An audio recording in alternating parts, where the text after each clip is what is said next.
이게 정시, 수시 이게 왜 이렇게 논란이 되는 겁니까?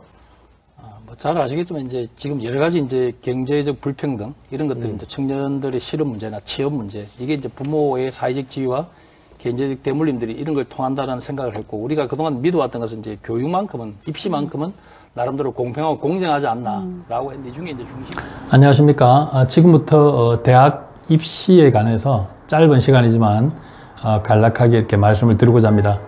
대학 입시는 잘 아시겠지만 대학 입시가 이제 왜 바뀌는가 우리가 잘 아시겠지만 미래 사회가 빠르게 바뀌기 때문에 기업들의 인재상도 바뀌고 또 그에 따라서 대학의 인재상도 바뀌고 있습니다. 그래서 지금까지 우리가 정량적 평가에서 이제 정성적 평가라는 게 들어가면서 대학 입시가 조금 바뀌고 있는데요. 오늘은 이제 학생부 기재 사항을 중심으로 간략하게 말씀을 드리고 다음에 입시의 전반적인 변천사라거나 우리가 미래 사회가 어떻게 바뀌는지는 다음 기회에 또 말씀을 드리고자 합니다. 먼저 한번 보겠습니다. 우리가 학생부의 주요 항목들이 어떻게 기록이 되는가 잠깐 보겠습니다. 먼저 보시면 지금 현재 고3과 고2 그리고 현재 고1 학생부터 좀 많은 변화가 있습니다. 그 중에 대표적인 것이 여기 자료 보시겠지만 이제 영재 발명 교육 실적 대학에서 미반영과 미기재가 있습니다. 미반영은 잘 아시겠지만 학교생활기록부에 기재는 하는데 대학에서 반영하지 않겠다는 뜻입니다. 그래서 이런 게 이제 우리 교과 활동에서 영재 발명 교육 실적이나 이런 것들은 대학에서 미반영한다. 나머지는 달라진 게 없고요. 그 다음에 다시 한번 이제 우리가 소위 말하는 이 비교 행렬을 한번 보시면 자율 동아리가 지금 현재 고2는 한 학기에 이렇게 자율 동아리를 하나만 이렇게 기록하고 또 수상 실적도 한 학기에 하나만 이렇게 반영을 하게 됩니다. 그런데 고1부터는 기본적으로 자율 동아리는 대입에 미반영하겠다. 그 다음에 봉사활동도 이제 개인이 하는 대외 봉사활동은 또 반영하지 않겠다. 학교에서 교사의 허락을 받은 이런 이제 봉사활동만 반영하겠다는 뜻입니다. 그 다음에 또 하나 크게 달라진 게 수상 경력도 아까 말씀드렸지만 한 학기에 한 개를 반영하는데 지금 현재 고1부터는 아예 수상 실적을 대학에서는 반영하지 않겠다. 수상 실적은 그동안 여러 가지 문제가 많았습니다. 상위권 학생들 중심으로 워낙 수상 실적이 많다 보니까 과연 대학에서는 이게 별로 의미가 있을까? 학교에서 몰아주기를 한다거나 또 상위권 학생들이 나누어 가진 이 수상이 어떤 의미가 있을까? 그렇게 해서 고1들은 빼게 되는 겁니다. 다만 미반영한다 뿐이지 이게 학교생활기록부에 기재를 하지 않겠다는 뜻은 아닙니다. 이 두 개를 구분하면 좋겠고요. 그 다음에 잘 아시겠지만 여기 독서활동입니다. 독서활동도 지금까지는 이제 고2까지는 목록을 반영하지만 고1들은 독서 목록도 반영하지 않겠다. 그러면 이제 독서가 과연 중요한가 중요하지 않는가 이런 고민이 좀 있을 겁니다. 대학은 크게 네 가지를 보는 겁니다. 대입의 중요 네 가지 요소가 보시겠지만 이제 기본적으로 학업 역량, 그다음 발전 가능성, 전공 적합성, 그다음 인성 역량. 인성 역량 우리가 잘 아시겠지만 리더십이나 봉사활동 쪽을 이야기를 합니다. 그럼 이제 과연 고등학교 올라가서 아이들이 반장이나 영재원이나 동아리, 봉사활동 이런 게 중요한가? 이런 질문들이 많을 것 같습니다. 이건 오늘 시간 관계상 다 말씀을 못 드리고 결론적으로 대학을 결정하는 것은 교과입니다. 교과에서 내신 성적이 우리가 대학을 결정하고 그 다음에 비교과 활동이 당락을 좌우한다 보시면 되는 겁니다. 그래서 수도권이나 또 상위권 학교를 갈 친구들은 반드시 이 비교 활동이 굉장히 좋아야 되겠죠. 그런데 기본적으로 내신 성적이 뭐 3등급을 넘어선다거나 4등급, 5등급 하는 친구들은 좀 생각을 달리 해야 되지 않겠나. 이렇게 두 가지로 나누어 말씀을 드리겠습니다. 그리고 이런 활동들이 중요한 것이 아니고 반장을 몇 번 하고 동아리를 많이 한 게 중요한 게 아니고 이게 어떤 의미가 있는가, 어떤 산출물을 내는가, 이런 결과나 이게 이제 실생활 연결한다거나 이런 것들이 더 중요하지 않겠나라고 말씀드립니다. 그 다음에 이제 바뀌는 것이 독서입니다. 독서도 아까 미반영한다고 그랬으니까 그럼 독서가 필요 없는 거 아닌가?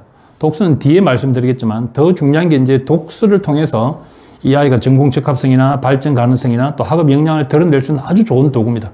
독서는 훨씬 더 중요해진다고 이렇게 저는 생각을 합니다. 그래서 독서는 우리가 대입을 떠나서 기본적으로 살아가는 데 필요한 역량이고 또 아까 말씀드린 것처럼 그 아이가 그 과목에 대해서 전공 심화나 우수함을 나타낼 수 있는 게 독서가 아닌가. 독서는 더 중요해질 거라고 생각을 합니다.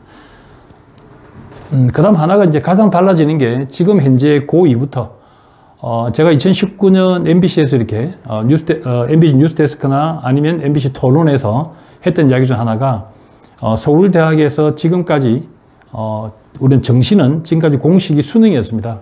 근데 이제 이게 고2부터 바뀌게 됩니다. 그래서 정시에도 교과를 반영한다. 이게 작년에 서울대가 10월 달에 발표를 했고 올해 5월에 최종적으로 결정을 하게 됩니다. 수도권 대학의 한 10개 대학 정도는 이렇게 정시에도 교과를 반영한다. 그럼 그 정시의 교과가 뭔가? 단순하게 내신이 아니고 첫째, 아이들이 이수 과목을 먼저 보는 겁니다. 그래서 일반 선택 과목과 진로 선택 과목에서 어떤 과목을 이수했는가, 전공에 맞는 과목이 제대로 이수가 되어 있는가, 이게 1번 첫 번째고, 두 번째가 이제 아이들이 밖에서 우리가 알고 있는 학업 성취도입니다. 소위 말하는 내신 등급이고요. 세 번째 가장 중요해지는 게 세부 능력 특기사항입니다. 이 세특에서 보통 그 담당 교과 선생님이 써준 이 500자가 굉장히 중요한 정성평가 자료로 활용이 된다는 겁니다. 서울대 같은 경우는 이 세 가지를 우리가 교과 평가를 한다. 그러면 정시에서도 이 세 가지 영역이 반영된다. 이건 올해 5월에 2021년 5월에 최종 아마 결정이 되고 발표가 될 거라 예상이 됩니다. 그 다음에 하나는 그래서 중요한 게 뭐냐면 고등학교 1학년 학생들, 현재 중학생들은 뭘 해야 되냐면 고등학교 1학년에서 2학년 올라가기 전에 최소한 내가 전공하고자 하는 학과가 먼저 정해져야 됩니다. 그게 정해져야만이 내가 선택 과목을 뭘 택할지, 이게 아까 말한 이수 과목을 결정하는 중요한 요소가 되고요. 지금까지 우리 한국에도 2012년 12월 달에 진로교육법이 통과하고 그동안 자유학년제, 자유학기제 많은 진로 탐색들을 해왔습니다. 이게 전반적인 큰 로드맵에서 대학 입시하고 연결되는 이런 중요한 고리입니다. 올해 고3부터 이제 문이과가 통합되고 아이들이 드디어 수능 과목도 선택 과목을 택하게 되는 겁니다. 굉장히 중요한 분수령이 우리 교육에서 올해 고3부터 굉장히 중요한 분수령이 되는 겁니다. 그러면 아이들이 수학 같은 경우도 내가 단순하게 수학 1, 2가 공통 과목이라면 내가 기하를 택할지 미적을 택할지 아니면 학통을 택할지 여기에 따라서 많이 달라지는 겁니다. 어느 과목이 유불을 떠나서 그 과목을 왜 택해야 되는지 이런까지 이제 고민할 때가 된 것 같습니다.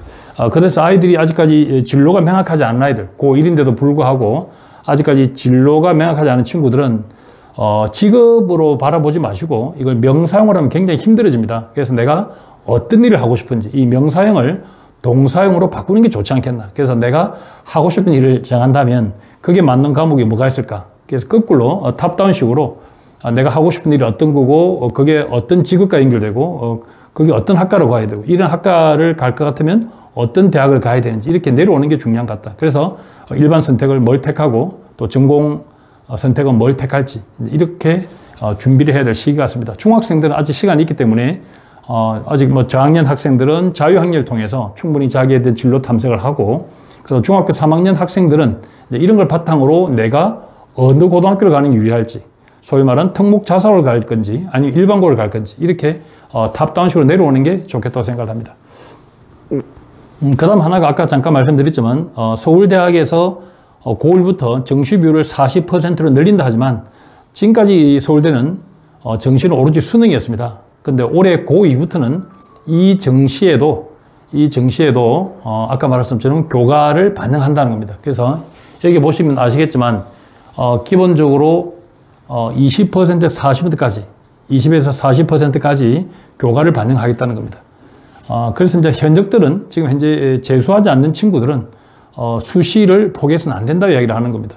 그래서 학생들이 자기 성적을 보고 전략을 내가 오로지 뭐 정시에 올인한다, 수시에 올인한다 이건 맞지 않은 것 같고요.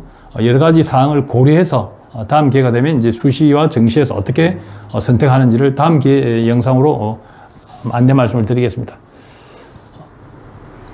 그 다음에 이제 우선 과목들은 여전히 이제 중요한 과목은 수학, 국어, 영어는 여전히 중요한 과목입니다. 물론 영어는 절대평가로 바뀌었고 한국사도 절대평가지만 이제 자기 전공에 맞는 내신 대비도 어떻게 하는지 이런 것들은 다음 영상에서 설명을 드리고자 합니다. 마무리를 하면 이제 기본적으로 또 이런 질문들을 많이 합니다. 중학교 어머니들은 우리 아이가 그러면 아까 말한 특목 자사고를 가는 게 나은지 아니면 일반고를 가는 게 나은지 그거는 다음 영상에서 준비를 해서 자세하게 말씀을 드리겠습니다. 뭐 내신 반영 비율이 이제 공통 과목, 일반 과목, 진로 선택 과목이 있습니다. 진로 선택 과목은 등급을 A, B, C로 나누게 됩니다. 성취도를 A, B, C로 나누어서 학교마다 비율을 두고 이렇게 나누기 때문에 이런처럼 뭐 꼭 전략적으로 내가 내신을 잘 받기 위해서 학생 수가 적은 과목을 택하지 않고 이런 것은 아니라 봅니다. 이제는 이수 과목이 중요하기 때문에 그 절대평가이기 때문에 A, B, C로 바꾸기 때문에 상대평가 아니라서 자기 전공에 맞춰서 이수 과목을 자유롭게 택하라는 게 교육부의 취지입니다. 그래서 학생들은 오늘 짧은 영상이지만 중학생들에서 만약에 고등학교를 선택할 때는 물론 현재 고등학생들은 내가 갈 대학의 대학의 학과 홈페이지를 들어가 봐서 어떤 걸 배우는지, 내가 교양 과목으로 뭘 배우고 대학의 선택 과목을 뭘 배우는지를 전공 과목을 좀 이렇게 살펴보면 좋겠고요. 또 이제 중학생이라면 어느 고등학교를 가야 되는지, 그래서 그 고등학교 홈페이지를 들어가서 주요 학사 일정이나 그다음에 이제 어떤 교과서나 그다음 과목별 부교재나 혹은 이제 학교에 보면 학사 일정이 다 들어 있습니다. 여러 가지 수행평가 계획이라거나 이런 것들을 보게 되면 또 학교에 또 대학 입학 결과도 들어 있습니다. 이런 것들을 보면 좋지 않겠는가. 고등학교를 선택하는 데는 도움이 될 것이고, 또 중학생들이 고등학교를 선택할 때 고등학교 홈페이지를 들어가면 좋을 것 같고요. 또 현재 고등학생들은 대학 학과 홈페이지를 들어가 보게 된다면 내가 전공 과목을 뭘 배우는지를 좀 알 수 있지 않겠나. 오늘 짧은 시간이지만 대학 입시가 어떻게 흘러왔고, 또 중학생이 고등학교를 선택하고, 또 대학 고등학생들은 대학을 어떻게 선택하는지 짧게 말씀을 드렸습니다. 특목고 일반고에 관한 질문들이 많으실 것 같은데요. 그건 다음 영상에서 자세하게 이렇게 설명을 드리고자 합니다. 이상으로 짧은 시간이지만 대입에 관해서 짧게 살펴봤습니다.